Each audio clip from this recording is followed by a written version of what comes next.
tenemos la suerte de contar con la presencia de César Ferreira, que tiene y que hace algo de lo que hemos mencionado, y a quien lo tenemos aquí en el Ecuador porque acaba de recibir el premio NOUS a la excelencia educativa que concede cada año a la Fundación FIDAL a personalidades del mundo que han destacado en el ámbito de la educación y por su trabajo y por su dedicación. Así es que, César, nos da mucho gusto el poder conversar contigo. Y el placer es mío. Gracias por la invitación. Gracias. Muchas gracias, César. Primero, ¿cómo te has sentido en Quito?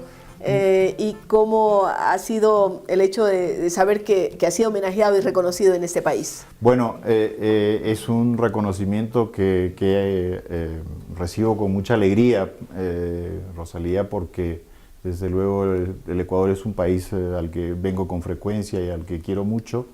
En el que tienes familia también, ¿no? Así es, así es. Tengo familia. Tengo muchos amigos, es un país en el que siempre me recibe con mucha calidez, en el que siempre estoy muy a gusto, y entonces, bueno, estoy doblemente contento de estar aquí nuevamente y además de recibir, muy agradecido por el premio que he recibido. A ti por haber aceptado. Yo quería enfocar esta entrevista fundamentalmente a tu trabajo. Tú estudiaste en Lima, luego obtuviste tu doctorado en la Universidad de Texas. Así es. Y tu mundo ha sido la literatura. Así es. Definitivamente. Ahora, ¿cómo has combinado las tareas de creador, ¿no? De hacer análisis literario con ese papel de difusión de literatura latinoamericana en los Estados Unidos? Bueno, yo pronto descubrí, yo me fui joven a los Estados Unidos. Incluso estudié periodismo antes de estudiar literatura latinoamericana, pero tuve la suerte de estar muy cerca de la Universidad de Texas en Austin y ahí descubrí que esa universidad, como muchas otras en los Estados Unidos, miraba naturalmente hacia América Latina. Un caso muy concreto, hace muy poco, poco después de la muerte de García Márquez, la Universidad de Texas compró el archivo de García Márquez. Que eso es impresionante. Alguna gente nos sorprendió, ¿no? Que ese archivo vaya a los Estados Unidos. Exactamente. Pero también nos indica de ese interés que existe en la literatura latinoamericana. Absolutamente, absolutamente. Y tiene una biblioteca enorme, la Universidad de Texas. Así es, la Universidad de Texas cuenta con lo que se llama la Benson Latin American Collection, que es probablemente la mejor biblioteca latinoamericana de los Estados Unidos, si no del mundo. Y claro, tal vez mucho mejor que algunas latinoamericanas, o que la mayoría. Sí. Así es. Y entonces, bueno, eso hace que mucha gente, muchos investigadores, vayan a Texas para buscar X asunto, para investigar a determinado escritor en este caso, pero desde luego esa biblioteca no se limita solamente a lo que es literatura. Por otro lado, el departamento de español y portugués es en su especialidad el más grande de Estados Unidos, el que más profesores tiene. Ahora, tú estás en la Universidad de Wisconsin. Ahora sí.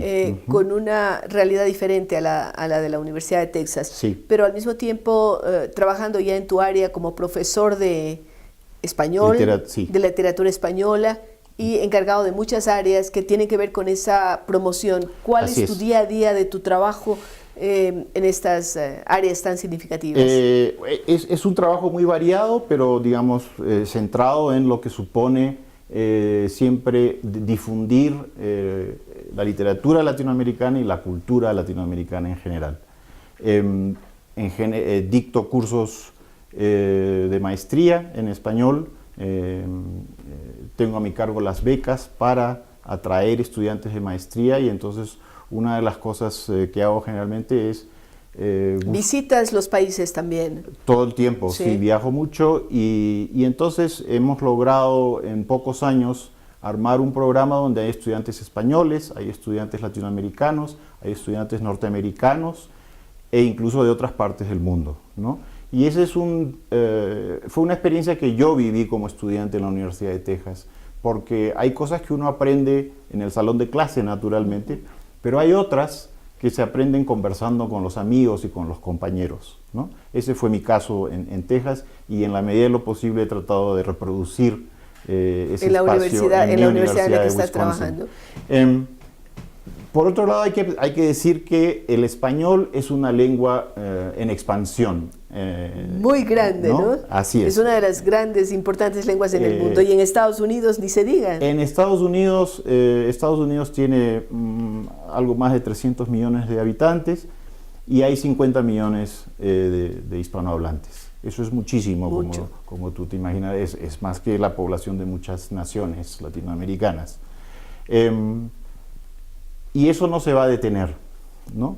De forma que el español adquiere ahora una dimensión en la sociedad norteamericana cada vez más importante. Los políticos quieren aprender, sí, o al menos decir algunas palabras. Al menos decir 2 o 3 frases, sí, porque tienen que cortejar el voto hispano, por ejemplo, ¿no? Entonces, el español goza de muy buena salud, por decirlo de alguna manera. ¿Y hay interés en aprender el idioma también? Supuesto. ¿Eso lo percibes en tu propia universidad? Absolutamente, absolutamente. De lejos es la lengua que más estudiantes tiene en los Estados Unidos. Ni siquiera, ¿no? El chino tiene tanto atractivo. El chino tiene su público también, sí, desde luego que sí. Pero la realidad demográfica de los Estados Unidos hace que el estudiante norteamericano sea pragmático y porque es un asunto de todos los días.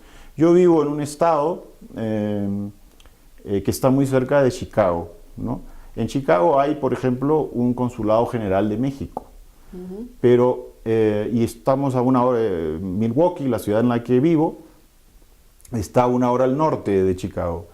Hay ya una población mexicana tan significativa que el gobierno mexicano ha abierto un consulado en Milwaukee muy recientemente. Eso te da una idea. Claro, eso da, ¿no?, la idea del volumen de migrantes, de gente que ha llegado. Vamos a ver qué pasa en los próximos años con las nuevas disposiciones del gobierno americano. Pero sí, hay gente que es optimista, que piensa que no va a pasar nada, y otros que están con un poco de temor frente a la reacción frente a los migrantes, ¿no? Hay temores, hay problemas, no es un buen momento para los migrantes en Estados Unidos, digamos.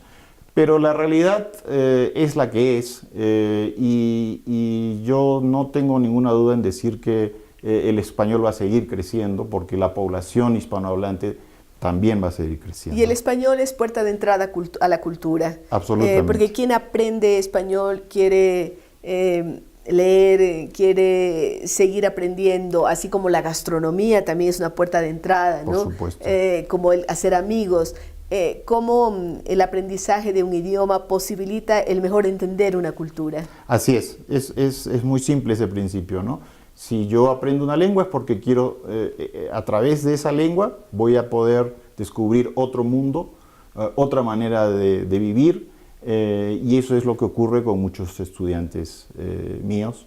Y entonces, otra faceta de mi trabajo, además de, por supuesto, de ejercer la docencia, es ver de abrir programas en los países hispanohablantes para la Universidad de Wisconsin. Programas como, por ejemplo, ¿cuáles y en dónde? A ver, en este momento, en el Ecuador concretamente, tenemos un programa de intercambio de estudiantes con la Universidad de San Francisco de Quito, pero también me ha tocado abrir un programa en la Universidad Católica del Perú, en Lima, en la Universidad Católica en Santiago de Chile.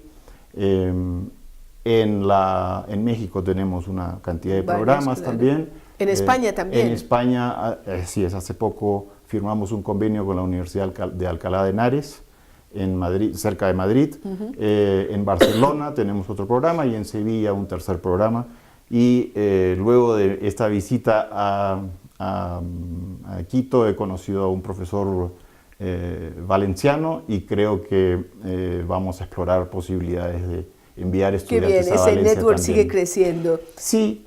El español goza de buena salud y el estudiante curioso va a querer ir a conocer de primera mano esos pero mundos, también hay, ¿no? en sentido inverso, la necesidad de aprender el inglés. Así es. Por ejemplo, para los estudiantes que van desde países como el Ecuador, es indispensable tener una suficiencia en inglés para acceder a becas, a posibilidades en las universidades de los Estados Unidos. Así es.